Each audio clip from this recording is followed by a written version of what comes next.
Yo yo, halo halo guys, kembali lagi dengan Borges.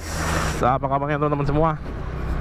Semoga yang nonton video ini selalu diberikan kesehatan, keselamatan, dan semua kebutuhannya bisa tercukupi. Sip, mantap. Ya, kali ini kembali sharing-sharing lagi. Dan kali ini mau ngebahas 3 kesalahan pemula saat belajar belok. Oke. Yang kemarin-kemarin sudah membahas 3 kesalahan pemula saat belajar keseimbangan. Sekarang 3 kesalahan pemula saat belajar belok. Tapi sebelumnya buat teman-teman yang baru nonton video ini, baru ketemu channel ini, dan kepengen belajar naik motor, masih pemula, bisa nonton playlist belajar motor metik di channel ini. Itu tutorialnya dari yang nggak bisa naik sepeda, nggak bisa naik motor, sampai bisa lancar dan mudah-mudahan aman di jalan raya. Oke, langsung saja kita menuju ke pembahasannya. Kesalahan pemula saat belok yang pertama adalah dia beloknya menggunakan badan. Nah, ini dia yang pertama ya. Dia beloknya badannya yang dimiring-miringin ya. Setirnya mungkin minimal, usahanya membelokkan dengan setir minimal, dia lebih banyak membelokkan dengan badan. Yang mana ini bisa dilakukan kalau di kecepatan tinggi. Mungkin di kecepatan tinggi itu banyak sekali trik-triknya, yaitu ya bisa pakai badan, bisa counter steering dan lain sebagainya. Cuman saya kok pemula, tapi kok di kecepatan tinggi ya, enggak, dengan kurang nyambung sepertinya ya pemula dengan kecepatan tinggi. Jadi ya kalau di kecepatan tinggi mungkin bisa dipakai badan ya untuk miring-miring, yang mana itu juga masa teman-teman nggak pernah lihat di internet ada yang miring-miring terus seret gitu. Bahkan yang pembalap profesional sekalipun ya, sebutlah namanya siapa, Valentino Rossi pernah, Marc Marquez pernah, siapa lagi ya, Dani Pedrosa, Casey Stoner, siapa lagi, sebutkan namanya. Rata-rata pembalap bahkan yang profesional ya, bahkan dengan motor yang sangat dirancang memang untuk miring-miring itu, itu bahkan bisa slip, bisa jatuh ya waktu belok dengan rebah-rebah seperti itu ya. Apalagi dengan motor standar SNI.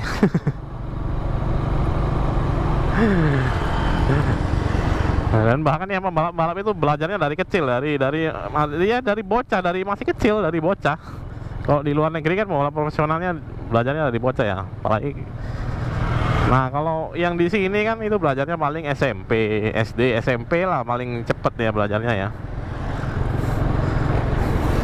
Dan itu juga belajarnya ya belajar jalan aja, nggak belajar miring-miring. Tidak khusus belajar untuk racing ya, belajarnya untuk naik motor aja.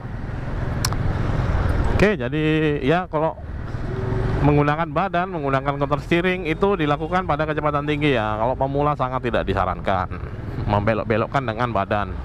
Yang ada motornya nggak belok, badannya jatuh, motornya jatuh.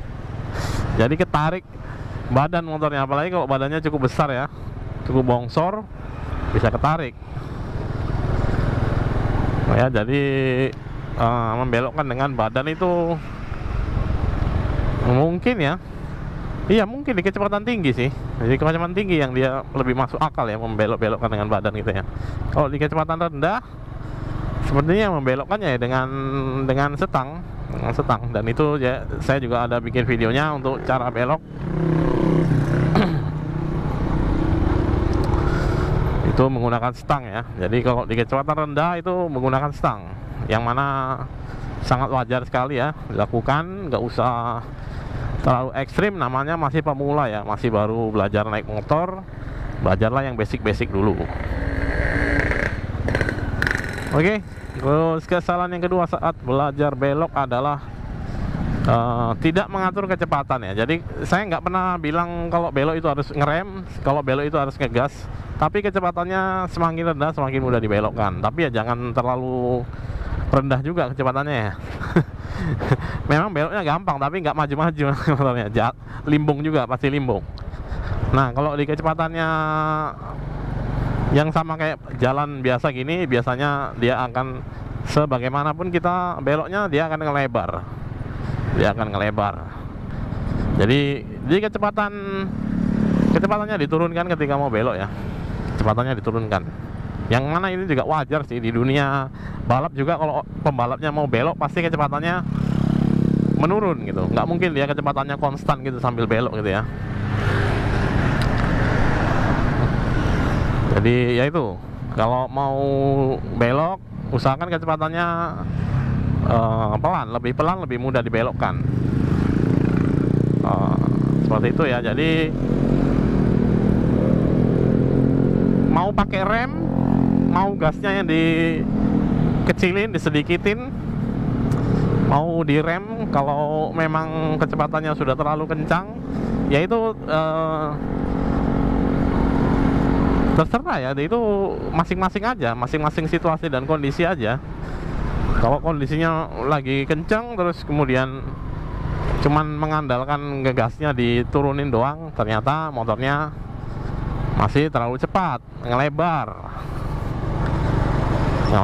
jadi tidak berhasil dengan baik ya, beloknya tidak semulus itu. Terus ya itu, kalau mau belok terutama di tikungan-tikungan yang tajam, tikungan-tikungan patah, itu sebaiknya menurunkan kecepatan, jadi motornya lebih mudah dikendalikan. Kalau di kecepatannya konstan, gasnya ditahan terus, biasanya motornya agak susah dikendalikan ya. Terus biasanya ngelebar. Nah kalau ngelebar, kalau satu arah masih oke lah ya, masih oke. Tapi kalau dua arah seperti ini melebar ya, bisa ditabrak dari depan. Oke, itu nomor 2 untuk kesalahan pemula saat belok, belajar belok ya. Yang ketiga adalah, nah ini dia nih, yang ketiga, waktu belajar belok itu dia terlalu buru-buru kepengen belok ya. Jadi begitu udah bisa keseimbangan, dia pengen langsung belok. Yang mana itu biasanya di perjalanan pertama, kedua, ketiga biasanya gagal. Dan kalau gagalnya masih mulus, masih bisa berhenti, oke lah ya. Kalau gagalnya sampai jatuh, sampai itu biasanya kapok, biasanya nggak mau belajar belok lagi. Jadi kalau yang pemula itu saya ada juga bikinkan videonya, setelah belajar keseimbangan pemula itu belajar manuver supaya tangannya terbiasa membelokkan si stangnya ya. Jadi manuvernya itu jalan sedikit, pindah ke kanan sedikit, lurusin, pindah ke kiri sedikit, lurusin, pindah ke kanan lagi sedikit, lurusin. Seperti itu terus. Nanti ketika itu istilahnya setengah belok lah ya, belok setengah. Nanti kalau udah terbiasa belok setengah, tangannya udah biasa untuk membelok-belokkan stangnya, baru dicoba ke belokan yang beneran. Jadi benar-benar belok gitu ya, benar-benar set ke kiri terus gitu, atau set ke kanan terus gitu. Jadi dua-duanya harus bisa, ke kiri dan ke kanan. Untuk detail-detail mengatur gas dan mengatur remnya, balik lagi itu kembali ke kondisi ya. Saya nggak tahu kamu beloknya di kecepatan berapa, nggak tahu kamu beloknya di mana, tikungannya seperti apa. Jadi saran saya, turunkan kecepatan motornya, lebih pelan lebih bagus untuk membelokkan. Cuman jangan terlalu pelan, karena ya memang mudah yang menggerakkan stangnya, memutar si stangnya, tapi motornya nggak jalan. Jadi misalkan motornya masih jalan, kondisinya pelan, terus baru kemudian belok. Nah udah ketika udah belok, nah dilurusin sama kayak tadi tuh belajarnya, belok lurusin. Nah ketika udah belok set ke kiri, nah terus kan dia kan posisinya nggak belok terus ya. Kalau belok terus dia akan muter-muter balik gitu ya, kalau posisinya stangnya dibelokin terus. Jadi ketika sudah belok, nah stangnya dilurusin, nah baru digas lagi.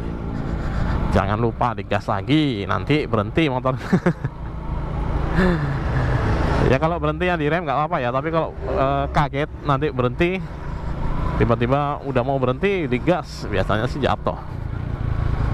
Jadi yang pertama nggak usah pakai badan, nggak usah belajar itu dulu, yang counter steering lah itu nanti ya. Itu kita tahapan setelah udah lancar, udah terbiasa. Biasanya kalau di jalanan pegunungan biasanya yang tikungannya lebih tajam. Dan itu juga saya nggak pernah ngelibas jalan pegunungan pakai rebah-rebah ya. Saya sangat menghindari itu karena saya tahu ini motornya banyak juga yang murah-murah saja, kendalinya juga yang murah-murah saja, aerodinamisnya yang murah-murah saja. Bawaan pabrik. Jadi ya saya berkendaranya secara normal aja. Ya begini, belok pun nanti bakalan begini, nggak sambil miring-miring badan gitu ya. Lebih santai, lebih nyaman, dan lebih aman. Oke, itu tadi untuk 3 kesalahan pemula saat belajar belok. Semoga videonya bermanfaat. Terima kasih sudah menonton. Jorge sign out. Salam moga dan mudah-mudahan. Bye bye.